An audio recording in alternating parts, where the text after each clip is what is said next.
Good afternoon students. आज का हमारा टॉपिक है लोकसभा का अध्यक्ष। देखो, हमने लोकसभा का संगठन शक्तियाँ कार्य किए थे, राज्यसभा के संगठन शक्तियाँ कार्य किए थे। उसके बाद संसद का आप लोगों को खुद बोला था कि आप पढ़काओगे। वो पढ़ा है या ना पढ़ा है वो आपके ऊपर डिपेंड करता है। अगर ना समझ में आ रहा हो करवाना हो तो बता दियो, वरना तो अगर संसद की संगठन शक्तियाँ कार्य आए तो आप उसमें लोकसभा राज्यसभा को मिक्सअप करके लिख सकते हैं। तो आज का हमारा टॉपिक है लोकसभा का अध्यक्ष। विश्व के अन्य प्रजातंत्रीय देशों की भांति हमारे संविधान निर्माताओं ने भी अनुच्छेद 93 के अंतर्गत अध्यक्ष तथा उपाध्यक्ष के पदों की व्यवस्था की है।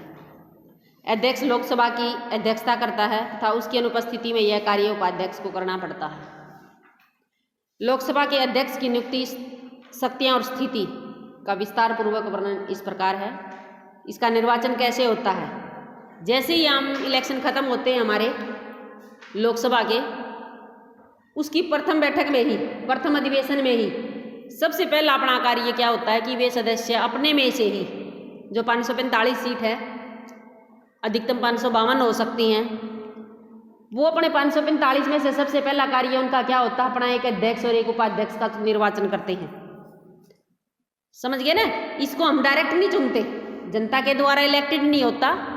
ये लोकसभा के मेंबर 545 जो हैं वो अपने में से ही एक अध्यक्ष और एक उपाध्यक्ष, चेयरमैन और वाइस चेयरमैन, डिप्टी स्पीकर कह लो या स्पीकर कह लो, इसका जो है निर्वाचन करते हैं। और निर्वाचन कैसे होता है? सर्वसम्मति से। वोटिंग भी नहीं होती लगभग इसके लिए, क्योंकि जिस भी दल की बहुमत की सरकार होती है, कुछ विपक्षी दलों के साथ विचार विमर्श कर लिया जाता है, उसके बाद जो है मतलब इसका निर्वाचन कर दिया जाना हो जाता है सर्वसम्मति से। एक आध बार कभी ऐसा मौका आया होगा तो इसके लिए वोटिंग करवानी। वोटिंग क्योंकि अगर बहुमत की सरकार है या किसी की भी सरकार है, ये मेनली सरकार जिसकी होती है उसी का व्यक्ति होता है। जैसे बीजेपी की है ना, तो बीजेपी का कौन है अपने वर्तमान में लोकसभा का अध्यक्ष? कल पहले, कई दिन पहले भी बात आई थी, बताया था, कुछ बच्चों को याद भी था, भूल गए? ओम बिरला। लोकसभा का अध्यक्ष कौन है? ओम बिरला। कल ही अखबार में फोटो आ रहा था उनका, उसकी पत्नी के साथ। ओम बिरला का बर्थडे था। अखबार नहीं पढ़ते ना न्यूज़ पढ़ते, देखते नहीं, देखा किया करो, देखने चाहिए न्यूज़। कल उनका बर्थडे था ओम बिरला का, अगर आपने पढ़ा हो तो। ये अपने वर्तमान में लोकसभा के अध्यक्ष हैं। फिर है अध्यक्ष की चुनाव विधि। चुनाव इसका होता ही नहीं, भाई एक तिथि निश्चित कर दी जाए प्रथम अधिवेशन में, उस तिथि को फिर वो जो है कोई भी जो सदस्य है वो लोकसभा के लिए अपना खड़ा हो जाता है अध्यक्ष बनने के लिए। अगर 2 या 2 से अधिक हैं तो मतदान होगा, एक के खड़ा हो गया तो सर्वसम्मति से हो जाएगा। वैसे इसकी लिखित सूचना जो है लोकसभा के महासचिव को भेज सकता है। कई बार क्या होता है भी कोई भी सदस्य किसी दूसरे सदस्य को सभा का स्पीकर निर्धारित करने के लिए सदस्य द्वारा पेश किए गए ऐसे प्रस्ताव की पुष्टि किसी तीसरे सदस्य द्वारा होनी अनिवार्य है। भाई इसमें सदस्य है ना, वो कह दे मैं बनूंगा जी लोकसभा का अध्यक्ष, फिर उसकी पुष्टि करने वाले भी होने चाहिए। हाँ जी, हाँ यू उठे इलेक्शन में इसका लोकसभा का अध्यक्ष बनावांगे इसने। इसके अतिरिक्त जिस सदस्य का लोकसभा के अध्यक्ष पद के लिए नाम प्रस्तावित किया गया है, उस सदस्य द्वारा प्रस्ताव के साथ साथ लिखित बयान देना भी अनिवार्य है कि यदि वह निर्वाचित हो गया तो स्पीकर के पद पर कार्य करने के लिए तैयार है। प्रस्तावित होता है, इसमें नॉमिनेटेड इलेक्टेड नहीं होते हैं। प्रस्ताव नहीं कहा, अगर इसका नाम का प्रस्ताव पास हो गया, भाई यू बन गया लोकसभा का अध्यक्ष, फिर क्या कहेंगे भी वो एक लोकसभा के अध्यक्ष के रूप में काम करेगा हमेशा। फिर वो पार्टी का पद छोड़ देता है। उसके लिए जैसे बीजेपी का बना हुआ है ओम बिरला, वो क्या करेगा फिर वो जो है बीजेपी का एक सदस्य नहीं रहेगा, क्योंकि उसको पार्टी की भावनाओं से ऊपर उठकर, क्योंकि लोकसभा में 545 सभी पार्टियों के मेंबर बैठे होंगे, अगर वो बीजेपी का सदस्य बना रहा है तो अपनी पार्टी की ही मेयर करेगा ना, अपनी पार्टी के पक्ष में ही बोलेगा। तो ऐसा जो है लोकसभा के अध्यक्ष पर बैठने के बाद उसको अपनी पार्टी से त्याग पत्र देना होगा। अपनी पार्टी से ऊपर उठकर उसको एक लोकसभा के अध्यक्ष के रूप में, भी सबका अध्यक्ष है वो, 545 मेंबर का अध्यक्ष है, ना कि बीजेपी का एक सदस्य है, इन सब से ऊपर उठकर उसको काम करना होगा। कार्यकाल इसका कार्यकाल 5 वर्षों के लिए निर्धारित किया गया है। लोकसभा का पद अगर मान ले किसी के लोकसभा में अविश्वास प्रस्ताव पास हो गया सरकार का, लोकसभा भंग हो जाएगी, सरकार खत्म तो लोकसभा भी खत्म, लेकिन स्पीकर का पद भंग नहीं होता कभी भी। वो पूरे 5 साल अपने पद पर बना रहता है जब तक कि नवनिर्वाचित लोकसभा का प्रथम अधिवेशन होने तक अपने पद पर आसीन रहेगा। इलेक्शन का टाइम लगा है, इलेक्शन में 2-4 महीने लग जाए हैं, 5 साल के बाद भी वो पद कब छोड़ेगा? जब नया अधिवेशन होगा, नई सरकार का इलेक्शन के बाद प्रथम अधिवेशन आएगा, और अधिवेशन होते ही फिर वो प्रथम अधिवेशन में अपना अध्यक्ष चुनेंगे ही, उस टाइम वो अपनी कुर्सी सौंपेगा। तो इसका कार्यकाल वैसे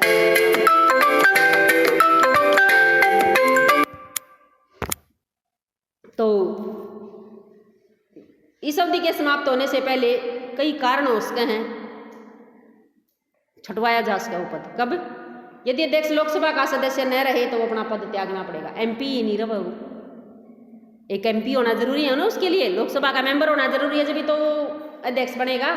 अगर वो एमपी ना रहे तो फिर यदि स्वेच्छापूर्ण अपने पद से त्याग पत्र दे सकता है, अपनी मर्जी से ना उस पर अध्यक्ष संभाला पद जा रहा है वो तो छोड़ देगा, बीमार हो गया है या कोई और कारण रहा है। सदन के तत्कालीन सदस्यों के बहुमत के प्रस्ताव द्वारा भी अध्यक्ष को अपदस्थ किया जा सकता है, लेकिन उसके लिए उसे 14 दिन पहले सूचना देनी अनिवार्य है। अगर उसके खिलाफ मतलब वही जैसे राष्ट्रपति को 14 दिन पहले सूचना देगा महाभियोग द्वारा हटावन है, ऐसे इसको भी हटाया जा सका, प्रस्ताव पास कर दे इसका। जब उसके विरुद्ध प्रस्ताव पारित होगा उसको हटाने के लिए, तो फिर अध्यक्ष थोड़ा नहीं रहेगा उस टाइम, वो उस टाइम में अध्यक्षता नहीं करेगा जब उसी के खिलाफ कार्रवाई होने लग रही हो संसद में, लोकसभा में सॉरी, उस टाइम वो अध्यक्ष पद की कार्रवाई नहीं करता, परंतु उसके स्थान पर सदन की अध्यक्षता उपाध्यक्ष करता है ना। ये मॉनिटर के खिलाफ ही मॉनिटर की क्लास खड़ी हो रही है तो उस टाइम मॉनिटरिंग थोड़ा नहीं करेगा, क्यों? वो तो एक आरोपी हो जाता उस टाइम जो छोटा मॉनिटर हो है वाइस वो संभालेगा, कप्तान उप कप्तान बोलते हैं ना क्लास में भी, तो उस टाइम उपाध्यक्ष संभालता है।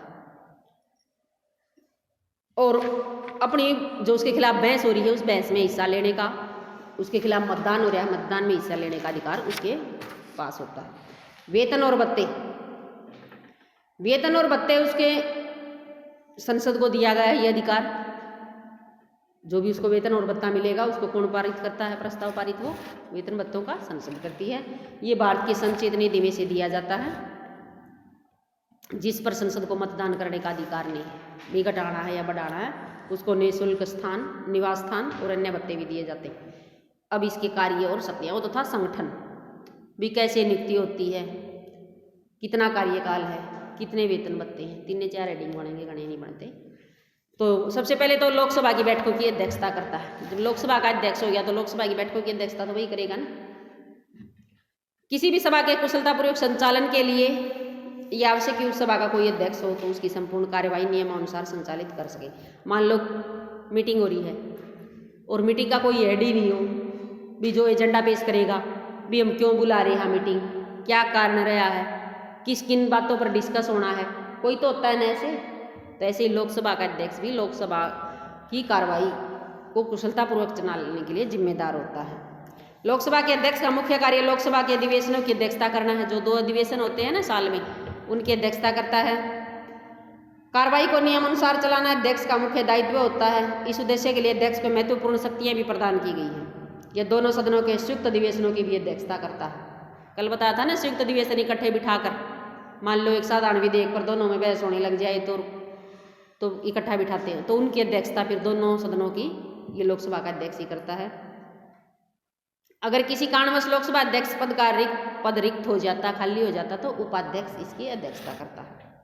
स्थगन को स्थगित करना कुछ समय के लिए, 2 दिन, 2 घंटे, 4 घंटे, जब ज़्यादा हुड़दंग मच जाए ना लोकसभा में, विपक्षी लोग कार्रवाई को सही तरीके से चलाने ही नहीं दे, तो या उसकी गणपूर्ति पूरी ना हो। गणपूर्ति पीछे आया था ना, लोकसभा की गणपूर्ति 1/10 सदस्य बताया था मैंने। गणपूर्ति लोकसभा करवाई थी, राज्यसभा करवाई थी गणपूर्ति भी। जितने मीटिंग में जरूरी लोग हैं उससे कम लोग होंगे तो स्थगन को स्थगित कर सकता है। कोई अव्यवस्था उत्पन्न कर दें, बोलने ही नहीं दें, कार्रवाई को ठीक तरीके से चलने ही दें, ज़्यादा शोर कोलाहल मचा दें, तो सदन की कार्रवाई को स्थगित कर सकता है। कुछ समय के लिए भी कर सकता है, 1-2 दिन के लिए भी कर सकता है। ये अधिवेशन के टाइम में होता है। और जो स्थगित करने का निर्णय होता है वो अंतिम निर्णय अध्यक्ष का होता है। इसको किसी न्यायालय में चुनौती नहीं दी जा सकती कि आपने लोकसभा की ये जो है सदन को स्थगित क्यों किया। सदन का कार्य व्यवहार निश्चित करना। लोकसभा का सदस्य सदन के नेता के साथ मिलकर सदन का कार्य व्यवहार निश्चित करता है। सदन का नेता कौन था? प्रधानमंत्री था, है ना, पीछे आया था। सदन का नेता कौन होता है? प्रधानमंत्री। तो लोकसभा का अध्यक्ष जो है सदन के नेता के साथ मिलकर भी इस अधिवेशन में कौन कौन से बिल लाने हैं, किन किन पे डिस्कस होना है ना। तो इसका अभिप्राय है कि अध्यक्ष ही यह निर्णय करता है किस विधेयक को किस समय सदन में प्रस्तुत किया जाए। अब आजकल एक नई करेंसी आ रही है, कल ही पढ़ा था न्यूज में, क्रिप्टो कौन सी करेंसी है, नाम तो मेरा अब ध्यान नहीं, न्यूज सही से खुल नहीं रही, यहाँ रेंज नहीं है। तो उस विधेयक को लेकर आएंगे। अब सारी देशों ने पास कर दिया वो बिल। हम अभी अपने देश में इस टाइम इस अधिवेशन में जो अब 29 तारीख से शुरू होगा उसमें बिल ये पास होगा अपने। तो ये अध्यक्ष ये निर्णय करता है कि अब की बार कौन कौन से विधेयक इसमें बिल बनाएंगे, पास होंगे, डिस्कस होंगे, किस विषय पर किस समय चर्चा विचार विमर्श आरंभ किया जाएगा, कौन सा बिल कब करना है, पेज कितनी उस पर टाइम देना है, 2 दिन विचार विमर्श होगा, 1 दिन होगा, कितना होगा। तो सदन की प्रत्येक कार्रवाई के संबंध में समय निर्धारित करने का अध्यक्ष को ही अधिकार प्राप्त है ना। जो भी अधिवेशन चलता है ना, ये 40 जितने दिन भी। राष्ट्रपति के भाषण पर वाद विवाद के लिए समय निर्धारित करना। मैंने बताया था कि सबसे पहले राष्ट्रपति का अभिभाषण होता है 1 घंटे का, उसके बाद सदन की कार्रवाई होती है। उसमें वाद विवाद करवाना है। जो भी समय निर्धारित होता है वाद विवाद का, वो अध्यक्ष के द्वारा ही निर्धारित किया जाता है। इस विषय पर धन्यवाद प्रस्ताव पारित करने की क्रिया और समय निश्चित करने का अधिकार भी अध्यक्ष को ही दिया गया। सदन की कार्रवाई का संचालन। वह सदन को सदस्यों को प्रश्न पूछने की आज्ञा देता है। जो प्रश्न नियमानुसार न हो उन्हें रद्द कर सकता है। जो विपक्षी लोग है ना प्रश्न पूछते हैं, दूसरी सरकार वाले, दूसरे दलों वाले, तो उनको प्रश्न पूछने का अधिकार भी यही देता है। अगर प्रश्न गलत है, अच्छे नहीं है, नियम अनुसार नहीं है, तो उनको रद्द कर देता है। वह स्थगन प्रस्ताव, ध्यानाकर्षण प्रस्ताव पारित करने की आज्ञा देता है तथा उन पर होने वाले वाद विवाद का समय भी निर्धारित करता है। अभी पीछे भी बताया था ना, वाद विवाद का निर्धारित वही करे, स्थगित करे, ध्यानाकर्षण प्रस्ताव करे। वह सदन के सदस्यों को भाषण देने की आज्ञा देता है। भाषण देने वाले व्यक्तियों से क्रम को निर्धारित करता है। भाई अब कौन बोलेगा, अब कौन बोलेगा, देखो ना, तो सारे खड़े हो जाए, मैं बोलूँ मैं बोलूँ मैं बोलूँ। तो अध्यक्ष को देखना पड़ता है ना भी किसको कितना टाइम देना है, कब कौन बुलवाना है, तो वो सारी व्यवस्था वही करता है। वह बजट पास होने वाले वाद विवाद का समय निर्धारित करता है। जब बजट बनता है तो पहले चरण में बजट पेश होता है, दूसरे चरण में बजट पर वाद विवाद और मतदान होता है। तो उस वाद विवाद और मतदान की तिथि की व्यवस्था भी जो है समय निर्धारित करना भी उसी का काम है। यदि कोई सदस्य हिंदी अंग्रेजी में भाषण देने की योग्यता न रखता हो तो सदस्य उसको प्रादेशिक भाषा में भाषण देने की आज्ञा दे सकता है। भी अपनी लैंग्वेज में, तमिल है तमिल में दे दो, मराठी है मराठी में दे लो, हरियाणवी हरियाणा में हरियाणवी भाषा में दे लो। तो अगर उसको हिंदी अंग्रेजी नहीं आती तो अपनी जो खुद की प्रादेशिक भाषा है उसमें भाषण दे सकता है। व्यवस्था प्रश्न के निर्णय करने का अधिकार भी अध्यक्ष को ही प्राप्त है। इसका निर्णय अंतिम होता है। अध्यक्ष सदन की दर्शक गैलरी में दर्शकों को बैठने की आज्ञा देता है। गैलरी होती है उसमें, जैसे ये बहुत नीचे सी है अपने देश की संसद है ना, तुम कभी गए नहीं होगे, देखा नहीं होगा, काफ़ी जैसे 2 बिल्डिंग नीचे है और इस तरफ टेढ़ी टेढ़ी नू सीढ़ियाँ ऊपर चढ़ी हुई हैं। नीचे तो जैसे इधर कांग्रेस की, फिर बीजेपी की, फिर बीएसपी की, फिर सीपीआई सीपीएम, मैंने देख रखा है पार्लियामेंट। जब हम बीए फाइनल में थे तो हमें घुमाने के लिए लेके गए थे टूर स्पेशल पार्लियामेंट का। तो उसमें फिर साइड में जो है जैसे ये स्टेडियम नहीं होते हैं, ऐसे है सीट चेयर, वो प्रेस गैलरी है, ऑडियंस गैलरी है। तो उसमें कितने दर्शकों को बिठाना है, कार्रवाई चल रही होती है ना, आम दर्शक भी तो देखने चले जाते हैं ना, तो उनको बैठने की जो आज्ञा देनी है, कितने बिठाने हैं, वो भी जो है वो अध्यक्ष के द्वारा ही किया जाता है। बहुत अच्छा है अपने देश का पार्लियामेंट, तो नया बनने लग रहा है, संसद हमारा नया बन जाएगा। बाकी नहीं तो एक ही बिल्डिंग के अंदर ना, जैसे लोकसभा है, राज्यसभा है, केंद्रीय मंत्रिमंडल है, काफ़ी बड़ा है पूरा। मोस्टली हमारा आधा दिन ज़्यादा से दिन वहीं लग गया था, लेकिन उस टाइम उसमें पेंट होने लग रहा था, कार्रवाई नहीं चल रही थी उसमें, अधिवेशन नहीं चल रही थी जब हमने परमिशन मिली थी घूमने की। सदन की विधि नियम की व्याख्या करना। सदन के कुछ निश्चित विधि नियम है जिसके अनुसार अध्यक्ष सदन की कार्रवाई का संचालन करता है। अध्यक्ष विधि नियमों की व्याख्या करता है और उसकी व्याख्या अंतिम होती है। भी जो भी कानून बनेंगे ना सदन की कार्रवाई से रिलेटेड, वो सारे कानून कौन बनाएगा? अध्यक्ष ही बनाएगा और उसका निर्णय अंतिम होगा। उसको किसी भी मतलब कहीं भी न्यायालय में चुनौती नहीं दी जाएगी। सदन में अनुशासन स्थापित करना। सदन में अनुशासन स्थापित करने का दायित्व भी स्पीकर का ही है। अध्यक्ष का अंतिम शक्तियां प्राप्त की गई हैं ताकि वह इसके प्रयोग से नियम भंग करने वाले सदस्य को अनुशासन में रख सके। जो भी ज़्यादा शोर मचाए, हुल्ला गुल करे, जो मतलब सदन की कार्रवाई नहीं चलने दे, तो उसके ऊपर अनुशासनात्मक कार्रवाई की जा सकती है। उसको मतलब सदन से बाहर निकाला जा सकता है, तो उसको उठाकर निकलो बाहर आप। यदि कोई सदस्य ऐसे शब्दों का प्रयोग करे जो अध्यक्ष के विचार में असंसदीय हो, तो अध्यक्ष उन शब्दों को रिकॉर्ड में से निकालने का आदेश दे सकता है अथवा उस सदस्य को अपने ऐसे शब्द वापस लेने के लिए कह सकता है। भाई कोई भी आप शब्द नहीं बोलेगा, वहाँ जो संसदीय भाषा है ना उसी में अपने विचार प्रकट करेंगे। अगर उसने ऐसे शब्द बोल दिए तो उसको ऐसे शब्द वापस लेने के लिए कहा जा सकता है। अगर कोई सदस्य नियमों की अवहेलना करने से न रुके तो अध्यक्ष उसे सदन से बाहर जाने का आदेश दे सकता है। ये बच्चा बार बार परेशान करे तो टीचर क्या करेगा? उसको बाहर निकल, क्लास से निकाल देते हैं ना। एक बार टोके, दो बार टोके, तीन बार टोके, फिर भी बच्चा अनुशासनहीनता कर रहा है क्लास के अंदर, तो उसको बाहर ही निकाला जाता है। ऐसे ही सदन की कार्रवाई के दौरान अगर कोई सदस्य अनुशासनहीनता करता है तो लोकसभा का अध्यक्ष उसे सदन से बाहर निकालने की आज्ञा दे सकता है। अगर आज्ञा का पालन ना करे तो उसे मार्शल की सहायता से बलपूर्वक सदन से बाहर निकलवा दिया जा सकता है। वहाँ खड़े रहते हैं ना अट्टे कट्टे नौजवान, फौजी और पुलिस वाले, उनके द्वारा उसको बाहर निकाल दिया जाता है। वित्त विधेयक को प्रमाणित करना। कोई विधेयक है, धन विधेयक है या नहीं, इस बात को कौन फाइनल करेगा? लोकसभा का अध्यक्ष। कोई विधेयक वित्त विधेयक है या नहीं, इस बात को लोकसभा का अध्यक्ष ही प्रमाणित करता है कि ये विधेयक वित्त विधेयक है, ये विधेयक साधारण विधेयक है, उसको कौन सी कैटेगरी में डालना है। तो उसकी कैटेगरी निर्धारित करना भी जो है लोकसभा का जो अध्यक्ष है उसी का है। और लोकसभा के द्वारा पारित होने के बाद ही वह विधेयक वित्त विधेयक बनता है। लोकसभा तो उसको, राज्यसभा तो उसको 14 दिन रखती है, 14 दिन में भी पास करे या ना करे उसके द्वारा पास मान लिया जाता है। तो लोकसभा में पारित होना जरूरी है। विधेयक से संबंधित शक्तियां। लोकसभा में कोई भी विधेयक अध्यक्ष की अनुमति के बिना प्रस्तुत नहीं किया जा सकता। कोई भी विधेयक, चाहे साधारण विधेयक है चाहे वित्त विधेयक है, वो लोकसभा के अध्यक्ष की अनुमति से ही पेश होता है। यदि स्पीकर किसी विधेयक को सरकारी गजट में प्रकाशित करने की अनुमति दे दे तो उसे प्रथम वाचन के लिए सदन में पेश करने की आवश्यकता नहीं रहती। गजट सुनना है, भारतीय राजपत्र सुना है, लिखा है, अखबार में भी देखा होगा, भारतीय राजपत्र अखबार बुरा में लिखा, अगर उसमें प्रकाशित करवा दिया जाए अगर कहीं पे, फिर उसको उसमें पेश करने की जरूरत नहीं होती। उस बिल का द्वितीय वाचन आरंभ कर दिया जाता है, उसमें सीधा मतदान करवा लिया जाए। जब कोई विधेयक लोकसभा में मतदान द्वारा सफल हो जाए, मतदान हो गया और पास हो गया, उसका पक्ष में मतदान हो गया तो पास हो जाएगा, अगर विपक्ष में मतदान हो गया तो प्रस्ताव वहीं गिर जाएगा। तो स्पीकर ही सदन की ओर से पारित किए गए विधेयक को प्रमाण पत्र दे देता है।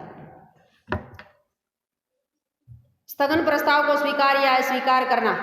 जब कई बार ये होता है ना भी लोकसभा का अधिवेशन स्थगित कर दो, विपक्षी कह देते हैं हम कार्रवाई नहीं चलने देंगे, हम अधिवेशन नहीं चलने देंगे, तो वो स्थगित प्रस्ताव रखते हैं। तो ऐसे प्रस्ताव को स्वीकार करना या न करना ये भी लोकसभा का अध्यक्ष जो निर्णय करता है।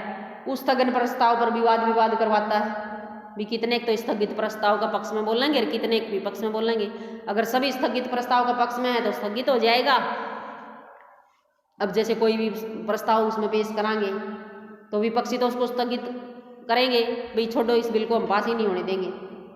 लेकिन बहुमत की सरकार होने के कारण बहुत कम ही होता है कि स्थगित प्रस्ताव पास हो जाए। मतदान करवाना।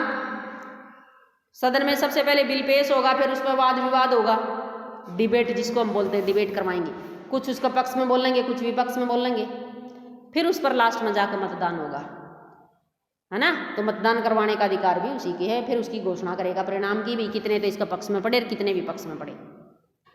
राष्ट्रपति और संसद में योजक एक कड़ी का काम भी करता है, लिंक है ये लोकसभा का अध्यक्ष। जो भी पत्र व्यवहार होता है उन दोनों के मध्य में, राष्ट्रपति कर लोकसभा के मध्य में, ये सारे लोग राज्यसभा के मध्य में, लोकसभा और राज्यसभा का सारा ये पत्र व्यवहार करता है। ये नियुक्तियां भी करता है, कमेटियां बनाई जाती हैं भी, कौन कौन सा कार्य देखेगा। 3-4 तरह की कमेटी होती हैं। अध्यक्ष प्रवर समितियों के सदस्यों में से अपने अध्यक्षों का निर्वाचन करता है। सदन के अन्य समितियों में भी सदस्य मनोनीत करने का अधिकार अध्यक्ष को ही प्राप्त है। निर्णायक मत, जब कोई विधेयक पर मतदान हो रहा है और मान लो उसके पक्ष में भी उतने पड़ गए और विपक्ष में भी उतने पड़ गए, तो फिर क्या होगा,